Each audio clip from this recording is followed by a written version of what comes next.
পাশের দেশ বাংলাদেশে যখন মোল্লা ইউনূসের নেতৃত্বে সেখানে অবাধে হিন্দু নিধন যজ্ঞ চলছে, তখন এই রাজ্যের শাসক দল নিজেদের ভোট ব্যাংকের রাজনীতির জন্য চুপ করে মুখে কুলু পেটে বসেছিল, এমনটাই ভয়ঙ্কর অভিযোগ বিরোধীরা তুলেছিলেন। কিন্তু এই রাজ্যে সরাসরি প্রশাসনিক ক্ষমতায় না থেকেও একজন বিরোধী দলনেতা হয়েও শুভেন্দু অধিকারী সনাতনীদের উপরে এই অত্যাচার মেনে নিতে পারেননি, গর্জে উঠেছিলেন এবং প্রথম দিন থেকে চোখে চোখ রেখে এই বাংলাদেশ সরকারকে কিভাবে সবক শেখাতে হয় সেই নিয়ে তিনি সোচ্চার হয়েছিলেন। আর তারই এক্সটেন্ডেড ভার্সন হিসেবে আজকে তিনি পৌঁছে গিয়েছিলেন বনগাঁর পেট্রোপাল সীমান্তে। তিনি আগেই কথা দিয়েছিলেন যে চিন্ময় কৃষ্ণ মহাপ্রভু যাকে আটকে রেখেছে জোর করে ইউনূসের সরকার, যাকে রাষ্ট্রদ্রোহের ভুয়ো মামলায় ফাঁসানোর চেষ্টা করা হচ্ছে, হিন্দু সনাতনীদের একেবারে নিকেশ করার ব্যবস্থা করা হচ্ছে, তাকে যদি মুক্তি দেওয়া না হয় তাহলে আজকে সোমবার তিনি পেট্রোপল সীমান্তে যাবেন এবং সেখানে গিয়ে তিনি বাংলাদেশগামী সমস্ত রকমের পণ্যদ্রব্যের ট্রাক তিনি আটকে দেবেন। এবং যে কথা সেই কাজ, তিনি আজকে সেখানে গিয়েছিলেন এবং বেলাপোল পেট্রোপোল সীমান্ত দিয়ে সমস্ত মালবাহী ট্রাক কিন্তু আটকে গিয়েছিল। তার পাশাপাশি তিনি সেখানে গিয়ে যে ঝড়টি তুলে দিলেন, তাতে করে বাংলাদেশের ইউনিশ প্রশাসনে তো থরথরানি শুরু হয়ে গেছেই, এমনকি এই রাজ্যের শাসক দলও যে তীব্র চাপে পড়ে গেছে তার ইঙ্গিত প্রতি ছত্রে স্পষ্ট হয়ে যাচ্ছে। আজকে শুভেন্দু অধিকারী বাংলাদেশ সীমান্তে গিয়ে কি বলেছেন? পেট্রোপল সীমান্ত থেকে তিনি বলেছেন, বাংলাদেশ সীমান্ত আটকানোর এটা একটা ট্রেলার দেখিয়ে গেলাম। অত্যাচার বন্ধ না হলে ও পরের সপ্তাহের মধ্যে চিন্ময় কৃষ্ণ দাস প্রভু মুক্তি না পেলে আমরা 5 দিন বন্ধ করব। নতুন বছরে লাগাতার সীমান্ত বন্ধ করে দিয়ে ওরা আলু পেঁয়াজ কি করে খায় সেটা আমরা দেখিয়ে দেব। শুভেন্দু অধিকারী কার্যত ঝড় তুলে দিয়েছেন এবং সত্যিই যদি ভারতবর্ষ বাংলাদেশে আলু চাল ডাল পেঁয়াজ ডিম এই বেসিক জিনিসগুলো পাঠানো বন্ধ করে দেয়, তাহলে যে কি হতে পারে তার ছবিটা কিছুটা হলেও বাংলাদেশিরা বুঝতে পেরেছেন।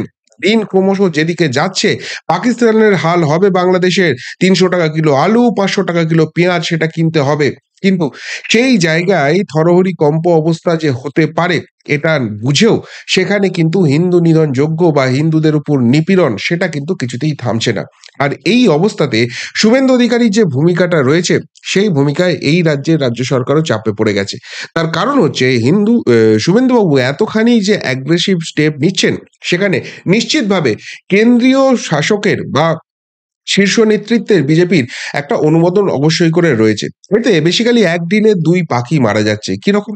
এক, যেহেতু বাংলাদেশের সঙ্গে একটা আন্তর্জাতিক সম্পর্ক রয়েছে, সেখানে কেন্দ্রীয় বিজেপি যদি কোনো মন্তব্য করে বা সরাসরি ভারত সরকার মন্তব্য করে, সেটার মধ্যে কূটনৈতিক এবং আন্তর্জাতিক রাজনৈতিক অনেক কিছু ঢুকে যাবে এবং ব্যাপারটা অন্যদিকে যেতে পারে।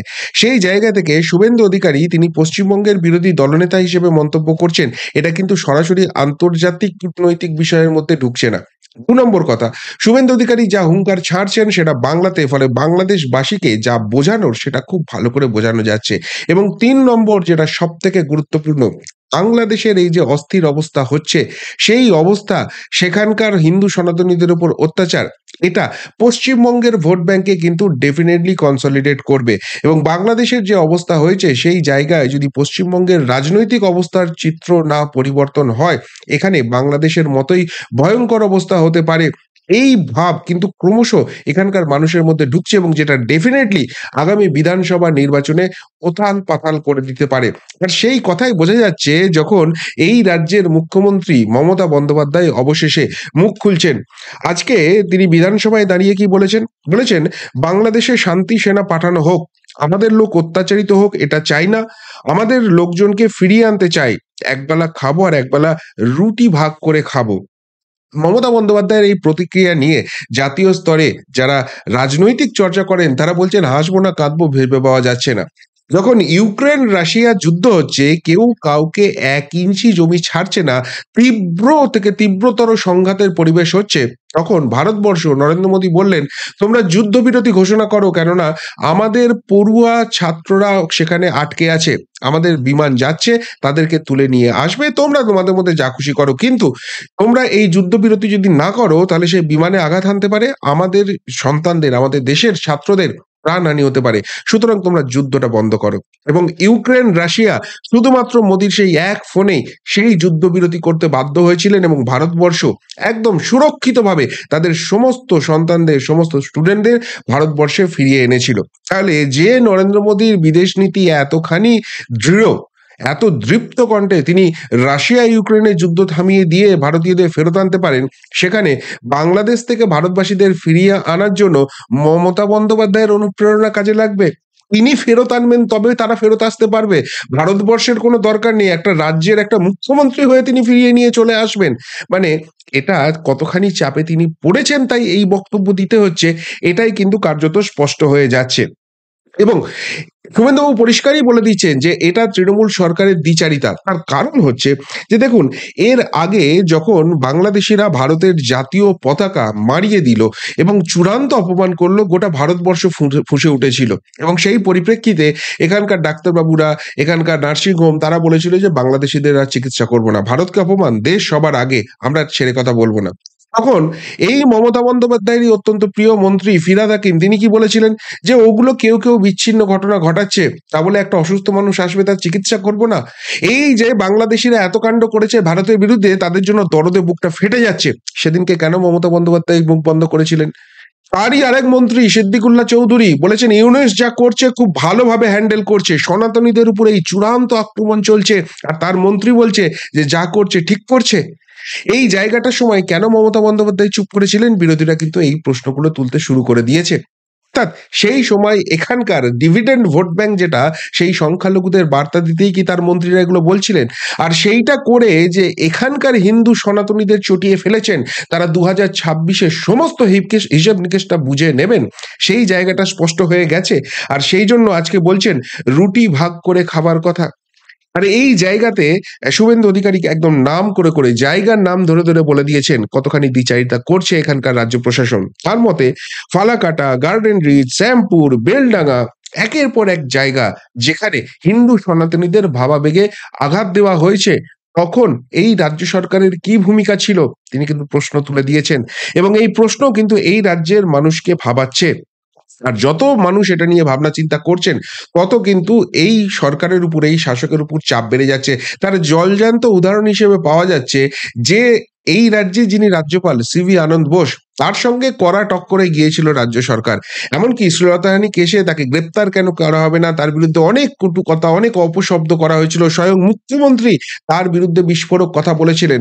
আজকে সেই মাননীয় রাজ্যপাল সিভি আনন্দ বোসকে বিধানসভায় সাদরে সম্ভাষণ করে নিয়ে এলেন মমতা বন্দ্যোপাধ্যায়। 6 বিধায়কের শপথ গ্রহণ ছিল। তাহলে মিটিয়ে নিতে চাইছেন, বার্তা দিতে চাইছেন, নাকি তিনি দেওয়াল লিখনটা বুঝতে পারছেন? এইটাই কিন্তু আজকে সব থেকে বেশি চর্চার বিষয় হয়ে গেছে। শুধুমাত্র সিবি আনন্দ বোস নয়, আদানি, যেখানে বারবার মমতা বন্দ্যোপাধ্যায় এবং তার দল বলে থাকেন যে এই রাজ্যে যদি বিজেপি ক্ষমতায় আসে, তাহলে এই রাজ্যের সমস্ত কিছু আদানি আম্বানিদের হাতে বেচে দেবে নাকি বিজেপি, সেই জন্য বিজেপিকে ভোট দিব না। অথচ আদানি ইস্যুতে যখন উত্তাল হয়ে উঠছে সাংসদ, যখন আদানি ইস্যুতে কংগ্রেস এবং অন্যান্য ইন্ডি জোটের দল চাপে ফেলার চেষ্টা করছে মোদী সরকারকে, ইন্ডি জোটের সেই আদানি নিয়ে বৈঠকেই যেতে চাইছে না তৃণমূল কংগ্রেস। আর এই জায়গা থেকেই সকলে বলছে শুভেন্দু অধিকারী যে অগ্রণী ভূমিকাটা নিয়েছেন, যে অ্যাগ্রেসিভ টোনটা খেলছেন, সেটা বাংলাদেশের হারে তো কাঁপুনি ধরিয়ে দিচ্ছেই, তার পাশাপাশি এই রাজ্যের রাজ্য সরকারকেও কিন্তু রীতিমতো ঠকঠকানি ধরিয়ে দিচ্ছে। তার পাশাপাশি আদানি ইস্যু যখন উঠলো, আদানি ইস্যু নিয়ে বাংলাদেশেরও কিন্তু একটা খুব ইন্টারেস্টিং মোড় এসেছে। আপনাদের নিশ্চিতভাবে মনে থাকবে যে যখন এই ইউনূস যখন ক্ষমতায় এসেছিল, জোর করে ক্ষমতা দখল করেছিল, তখন আদানি ইস্যুতে বলেছিল যে এই আদানিকে একটা পয়সাও দেবো না, যা বিদ্যুৎ সাপ্লাই করে তার জন্য 1 পয়সাও পাবে না। এমনকি হাসিনার সঙ্গে যে চুক্তি করেছে সেটা আমরা খতিয়ে দেখবো, আতশ কাচের তলায় আছে, প্রয়োজনে সেই চুক্তি বাতিল করে দেব।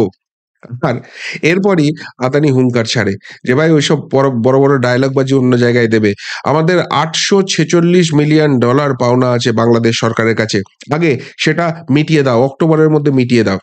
যথারীতি বাংলাদেশ দেউলিয়া হয়ে গেছে, কোনো রকম দেওয়ার জায়গা নেই, এবং যেটুকুনি পয়সা ছিল ইউনূস সেটা মেরে দিয়েছে বলে শেখ হাসিনা, তাদের প্রধানমন্ত্রী, সরাসরি অভিযোগ করছেন। তো সেই জায়গা থেকে এই টাকা মেটায়নি। ফলে আদানি গ্রুপ যেটা করেছিল, এই বাংলাদেশের বিদ্যুৎ সাপ্লাই অর্ধেক করে দিয়েছিল। ১,৪৯৬ বা ওই ১,৫০০ মেগাটন মতো মেগাওয়াট মতো বিদ্যুৎ বাংলাদেশে পাঠানো হতো, তো সেটা ৭০০ করে দিয়েছিল। অর্ধেকেরও কম করে দিয়েছিল। যে ভাই তোমরা টাকা দিচ্ছ না, আমি অর্ধেক করেছি। এবং তার সঙ্গে পরিষ্কার হুমকি ছিল যে যদি নভেম্বরের মধ্যে আমার টাকাটা না ক্লিয়ার করো, আমি পুরোপুরি বন্ধ করে দেবো। এইজন্য আদানিকে টাইট দেওয়ার জন্য আমাদের নিশ্চিতভাবে মনে থাকবে ইউএস থেকে কিভাবে তার বিরুদ্ধে একটা ন্যারেটিভ তৈরি করার চেষ্টা করা হয়েছিল, ঘুষকাণ্ড, তাকে জেলে পোড়া হবে, অনেক কিছু করা হয়েছিল, আদানি শেয়ারের প্রাইস ফেলে দেওয়া হয়েছিল। কিন্তু সেটা এই ইউনিসের যে গুরু, যার বগলের তলায় বসে ইউনিস এত লাফালাফি করছে, সেই জো বাইডেন থেকে বাংলাদেশ সবার কাছে ব্যাকফেয়ার করে গেছে। আদানি ইস্যুতে এই যে জায়গাটা করতে গেছে, এটা আলটিমেটলি বুমেরাং হয়ে গেছে। এটা খুব ভালোভাবে বুঝতে পেরে গেছে। এবং সেই জায়গাতে আজকে ইউনিশ প্রশাসনের বিবৃতি আদানি নিয়ে কি জানেন? আজকে বলছে যে আমরা এখনই আদানির সঙ্গে চুক্তি বাতিল করছি না, আমরা আদালতকে বলবো। আদালত যদি না বলে আমরা তো চুক্তি বাতিল করতে পারি না। আমরা শুধুমাত্র আদানিকে রিকোয়েস্ট করব, যে প্রাইসটা নিচ্ছে সেটা অনেকটা বেশি, সেই প্রাইসটা একটু যেন কমানো হোক। বুঝতে পারছেন ভোল বদলটা? বুঝতে পারছেন ডিগবাজিটা কতখানি ১৮০ ডিগ্রি ঘুরে যাচ্ছে? এই ইউনিশ প্রশাসন টাইটটা ঠিক কোন জায়গায় লেগেছে? আসলে যেটা মেন ব্যাপার হয়ে গেছে, শুধু আদানি নয়, ত্রিপুরা সরকারও এদেরকে বিদ্যুৎ সাপ্লাই করে। ত্রিপুরা সরকারের কোটি, কোটি টাকা পাওনা আছে এবং পরিষ্কার বলে দিয়েছে ত্রিপুরা সরকার, আমাদের ১৩৫ কোটি টাকা পাওনা আছে, সেটা ইমিডিয়েটলি মেটাও। না হলে তোমাদের কোন রকম কোন রেয়াত করা হবে না। আর এই জায়গা থেকে ক্রমশ, ক্রমশ যে জায়গাটা যাচ্ছে সেটা হচ্ছে যে সত্যিই শুভেন্দু অধিকারী আজকে ট্রেলার দেখিয়েছেন। এরপর যদি হিন্দু নিধন যজ্ঞ না বন্ধ হয়, তাহলে কিন্তু ফুল মুভি দেখানো হবে। কি হবে? না এই আলু, পেঁয়াজ, চাল, ডাল, ডিম এগুলো পাঠানো বন্ধ হয়ে যাবে। অন্যদিকে বিদ্যুৎ সাপ্লাইটা বন্ধ হয়ে যাবে। যদি দুটো জিনিস হয়, একদিকে এই আলু পেঁয়াজের দাম যেরকম পাকিস্তানে ৳৩০০ কিলো আলু, ৳৫০০ কিলো পেঁয়াজ, সেই একই জিনিস বাংলাদেশে হয়ে যাবে। আর সেই দাম বাড়ার পরও সেটা কেনার মতো জায়গায় থাকবে না। কেননা বাংলাদেশের বেশিরভাগটাই নির্ভর করে আছে বস্ত্র শিল্পের উপরে। আর যদি বিদ্যুতের সাপ্লাই না থাকে, একদিকে ত্রিপুরা গভর্নমেন্ট বন্ধ করে দেবে, একদিকে আদানিরা বন্ধ করে দেবে। টাকা তোমরা হয়তো দিলে না। কিন্তু তোমাদের কাছেও তো আর বিদ্যুৎটা যাবে না। তাহলে তোমাদের গোটা দেশে যখন লোডশেডিং থাকবে, বস্ত্র শিল্পটা চলবে কি করে? আর বস্ত্র শিল্প না চললে সেই জায়গা থেকে তোমরা সেগুলোকে বিক্রি করে টাকাটা পাবে কোথা থেকে? এই জায়গাটা হয়ে গেছে। ফলে ইউনিশ বুঝতে পারছেন বিপদটা কতখানি। এদিকে হিন্দু নিধন যজ্ঞ যদি বন্ধ হয়ে যায়, হিন্দুদের উপর নিপীড়ন যদি বন্ধ হয়ে যায়, যে মৌলবাদী, যে বিচ্ছিন্নতাবাদী শক্তিদের কাঁধে ভর করে ইউনূস ঢাকার গদি জোর করে দখল করে রেখে দিয়েছে, সেই মৌলবাদী বিচ্ছিন্নতাবাদী শক্তিরা ছুঁড়ে ফেলে দেবে এই ইউনূসকে। আর শেখ হাসিনার তবু তো আশ্রয়স্থল বাংলাদেশ ছিল। এই ইউনূস যা করে দিয়েছে, মানবতার বিরোধী যে কাজটা করেছে, গোটা বিশ্বের কোন দেশ আর ইউনূসকে রাজনৈতিক আশ্রয় দেবে না। যদি দেয়, তাহলে তারা কিন্তু বাকি বিশ্বের কাছে শত্রু দেশ হিসেবে গণ্য হতে পারে। এমন জায়গায় চলে গেছে।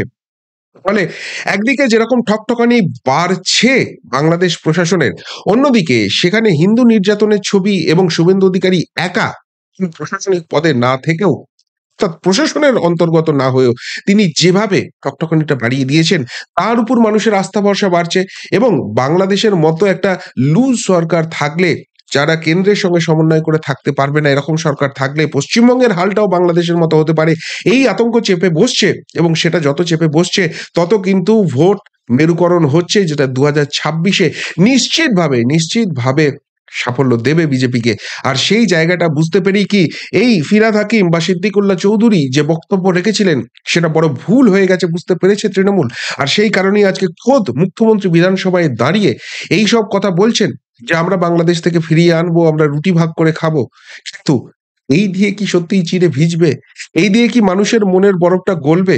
সেই প্রশ্নটাও কিন্তু উঠতে শুরু করে দিয়েছে। শুভেন্দু অধিকারী আজকে পেট্রোপল সীমান্তে দাঁড়িয়ে যেটা করলেন, তাতে ওপার বাংলাতে যেরকম কাঁপুনি হচ্ছে, এপার বাংলার শাসকেরও সেই একই কাঁপুনি শুরু হয়ে গেছে।